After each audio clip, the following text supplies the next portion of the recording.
Ryan, saan gagamitin ang mga bagong Black Hawk ng Philippine Air Force?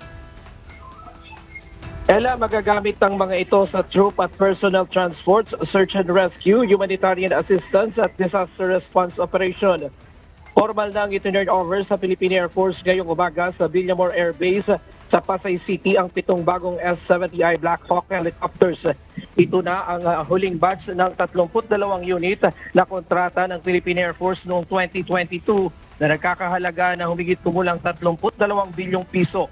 Dahil dito umabot na sa 47 ang kabuuang Black Hawk helicopter fleet ng Philippine Air Force. Ang mga bagong aircraft ay inaasahang magagamit agad sa iba't ibang misyon kabilang ang troop at personnel transport, search and rescue at humanitarian assistance and disaster response at medical evacuation. Ayon sa Philippine Air Force, mahalaga ang pagdagdag ng mga Black Hawk sa kanilang rotary wing capability dahil mas mapapalakas nito ang kakayahan ng Air Force na maghatid ng tao at supply at rumisponde sa mga krisis at kalamidad.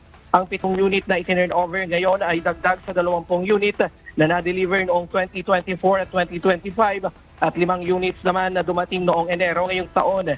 Kasunod ng pagkakumpleto ng 32 unit order, inaasahang mas mapapalakas pa ang mission readiness at air support capability ng Philippine Air Force.